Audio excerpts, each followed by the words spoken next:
Hello friends, super magic રસોઈમાં મિત્રો હું આપનું સ્વાગત કરું છું। આજે હું ગુજરાતી ખાંડવીની રેસીપી લઈને આવી છું મિત્રો। તો તમને મારો વિડીયો ગમે તો લાઈક કરજો, શેર કરજો અને સબસ્ક્રાઇબ કરવાનું તો ભૂલતા જ નહીં। મિત્રો હવે ખાંડવી બનાવવા માટે મેં શું ઇન્ગ્રેડિયન્ટ લીધા એ પણ હું તમને બતાવી દઉં।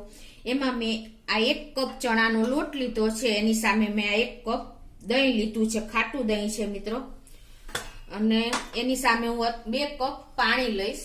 તો આ પરફેક્ટ માપ છે મિત્રો ખાંડવીનું બેટર બનાવવા માટે। પછી એમાં મસાલા હું તમને બતાવી દઉં। એમાં મેં લીલું ટોપરું લીધું છે ખમણીને, તલ છે, મીઠું છે, હિંગ છે, ધાણા ભાજી છે, લીમડો છે, લીલા મરચા છે, આદુ છે, અને રૂટીન મસાલામાં હળદર છે અને જીરું છે ને રાઈ છે। તો આટલા ઇન્ગ્રેડિયન્ટ આપણે જોશે મિત્રો। આ ખાંડવી એકદમ ઓછી મહેનતમાં ઝડપથી બની જાય છે। એમાં આપણે નથી કુકરની જરૂર, નથી લોયાની જરૂર કે નથી ઓવનની જરૂર। આપણે તવા ઉપર 3 મિનિટમાં આપણે આ ખાંડવી તૈયાર કરશું મિત્રો। તો તમે છેલ્લે સુધી મારો વિડીયો જોજો, એક પણ સ્ટેપ મિસ ન કરતા। તો આપણે હવે ખાંડવી બનાવવાનું ચાલુ કરી દઈએ મિત્રો। તો મિત્રો જો હવે આપણે આ ખાંડવીનું બેટર મિક્સર જારમાં બનાવશું। એના માટે આપણે 3 થી 4 લીલા મરચા લઈ લઉં છું। આ રીતે આપણે પીસ કરીને નાખી દેવાના છે। તમે જે તીખું ખાતા હોય એ પ્રમાણે તમારે લેવાનું છે। અને 1 ઇંચ આદુનો ટુકડો લઈ લઉં છું,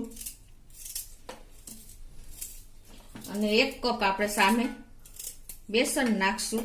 આમે 1 કપ ભરીને તૈયાર રાખ્યો છે ચણાનો લોટ। એકદમ આપણે બારીક લેવાનો એટલે આપણું બેટર સરસ તૈયાર થાય। અને એમાં અત્યારે હું આ 1 કપ ખાટું દહીં લઉં છું। જો તમને અવેલેબલ ન હોય તો તમે કોઈ પણ દહીં લઈ શકો છો, ખાટું ન હોય તો પણ ચાલે। હવે એમાં આપણે ટેસ્ટ એકોર્ડિંગ સોલ્ટ નાખી દેશું।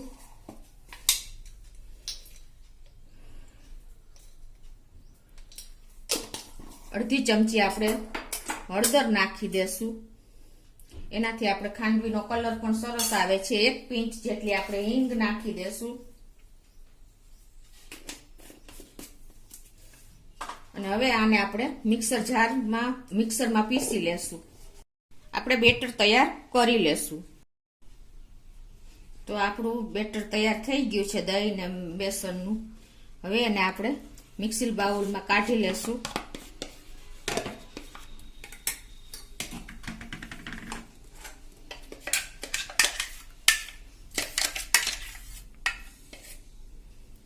હવે આપણે જે કપથી દહીં અને બેસન લીધું હતું એ જ કપથી આપણે આમાં 2 કપ પાણી નાખી દેશું।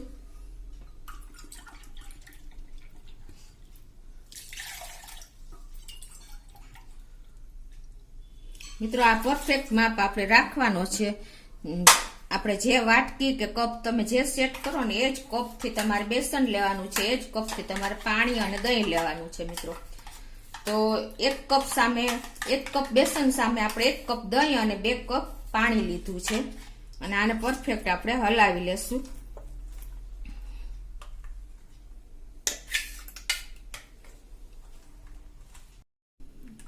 તો મિત્રો જો આ રીતે તમે બેટર બનાવશો ને તો દર વખતે તમારું બેટર પરફેક્ટ જ બનશે।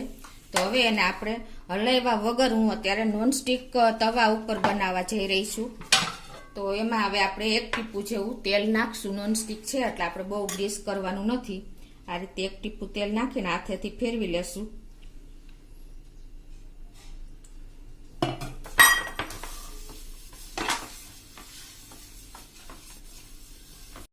તો આ રીતે આપણે નોનસ્ટિક તવો તૈયાર કરી લેશું। હવે એમાં આપણે આ જે ખાંડવીનું બેટર તૈયાર કર્યું છે એ તમારે જે રીતે ખાંડવી ઉતારવી હોય એટલું બેટર તમે રેડી શકો છો। જો કે ખાંડવી તો પતલી જ હોય મિત્રો, એટલે તમારે પતલી હોય તો વધારે સરસ લાગે છે। તો આ રીતે આપણે ફેલાવી દેશું બેટર રેડીને। બહુ પતલી નહીં, બહુ એકદમ પતલી કરશો તો તમને ઉઠલાવવામાં થોડોક પ્રોબ્લેમ થશે। તો આ રીતે રાખવાની છે। હવે મેં અહીંયા ફૂલ ગેસ ઉપર એક તવો ગરમ કરવા મૂકી દીધો છે મિત્રો। તો હવે આપણે ખાસ ઈ નોટ કરવાનું છે કે આપણે આ જે ગરમ તવો લીધો છે ને ઈ તવો આપણે જે બેટર રેડ્યું ને ઈ તવાથી થોડોક મોટો હોવો જોઈએ. આ રીતે તમે જોઈ શકો છો, એટલે અંદર આવી જાય સરસ તાપ, આપણને લાગે ફ્લેમ. આ રીતે રાખવાનો છે.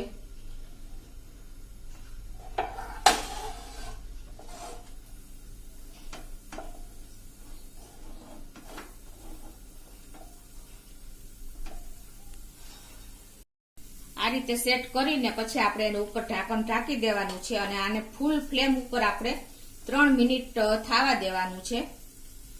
3 મિનિટ થઈ ગઈ છે. આપણે બેટર મૂક્યું એને ખાંડવીનું, અને આપણું બેટર હવે આવી રીતે આપણે ચેક કરી લેવાનું. જો તમારી આંગળી એકદમ સરસ વચ્ચે કે બધી જગ્યાએ જોઈ લેવાનું કે ચોટે નહીં, તો આપણી ખાંડવીનું તૈયાર થઈ ગઈ છે મિત્રો. તો હવે એને આપણે લઈ લેશું આપણે, અને ગેસ બંધ કરી દઉં છું. તો હવે એને હું આ પંખા નીચે 3 થી 4 મિનિટ ઠંડી કરવા રાખશું. તે પછી આપણે એને ખાંડવી વાળશું. તો જો આપણે 3-4 મિનિટ થઈ ગઈ છે ઠંડી કરવા મૂકી હતી, અને ઠંડી થયા પછી જ મિત્રો આનો રોલ વરસે. એટલે હવે એની ઉપર આપણે થોડીક ધાણા ભાજી સ્પ્રિંકલ કરી દઈએ.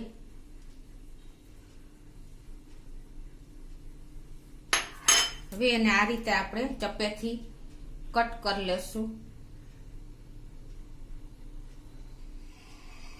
ઠંડી થાય તો તમે ઈઝીલી જો કટ કરી શકો છો.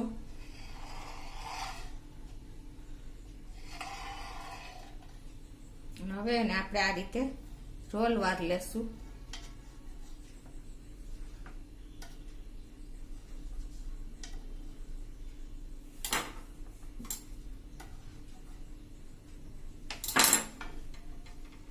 આ રીતે મિત્રો ઈઝીલી તમારો રોલ વરી જશે.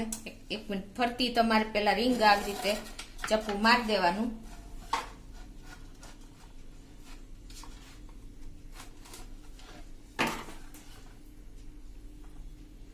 તે જો આપણે એને હવે રોલ કરી લેશું મિત્રો.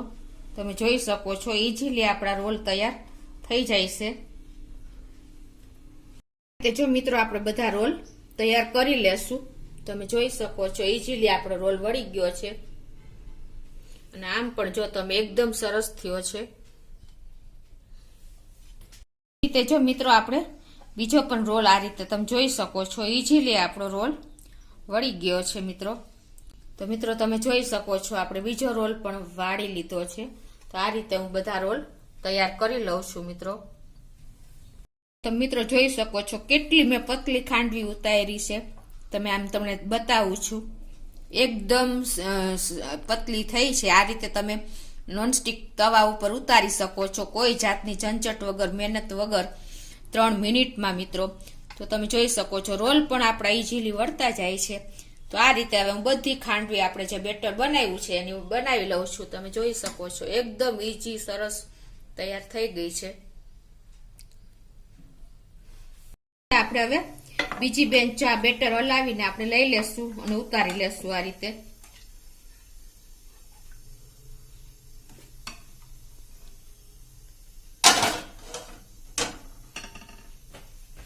ત્રણ મિનિટ થઈ ગઈ છે બીજી બેચ મૂકી અને એ પણ જો આપણી એકદમ રેડી થઈ ગઈ છે. તો એને આપણે 3 થી 4 મિનિટ ઠંડી કરવા મૂકી દેશું. મિત્રો જો 3 થી 4 મિનિટ થઈ ગઈ છે ને આપણી બીજી બેચ પણ રેડી થઈ ગઈ છે. તો હવે બીજી બેચમાં આપણે બીજી ફ્લેવર કરીએ. આ લીલું ટોપરું છે એ મેં જે ખમણીને તૈયાર રાખ્યું છે એ આવી રીતે સ્પ્રિંકલ કરીને પછી આપણે હવે એને આ રીતે ખાંડવીને આકા કરી લેશું.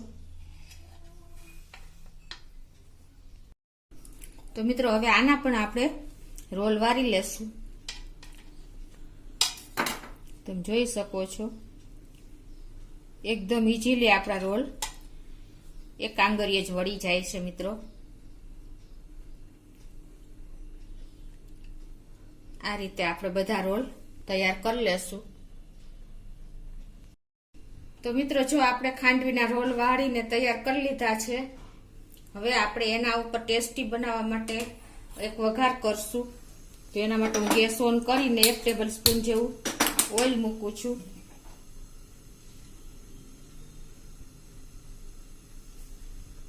આપણું તેલ પણ ગરમ થઈ ગયું છે.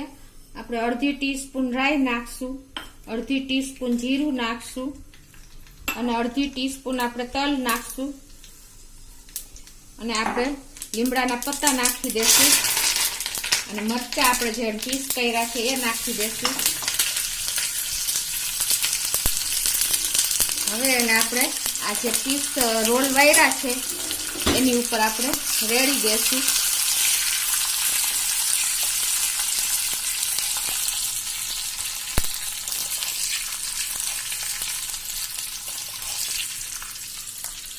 આ રીતે મિત્રો તમે જોઈ શકો છો હું ઉપર વઘાર રેડું છું.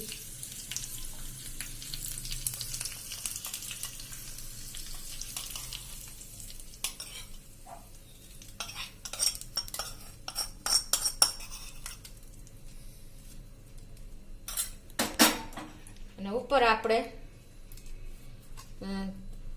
જે ગ્રેટ કરેલું ખમણેલું લીલું ટોપરું છે એ પણ સ્પ્રિંકલ કરશું આ રીતે.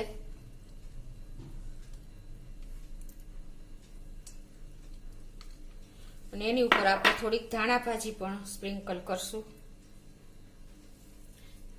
તો મિત્રો આપણી ખાંડવી જે આપણે નોનસ્ટિક તવા ઉપર બનાવી છે ઇન્સ્ટન્ટ 3 મિનિટમાં તૈયાર થઈ ગઈ છે મિત્રો. તો એકદમ સરસ ખાંડવી આ રીતે તમને મહેનત વગર તૈયાર થાય છે. તો તમને મારો વિડીયો ગમે તો લાઈક કરજો, શેર કરજો અને સબસ્ક્રાઇબ કરવાનું ભૂલતા નહીં.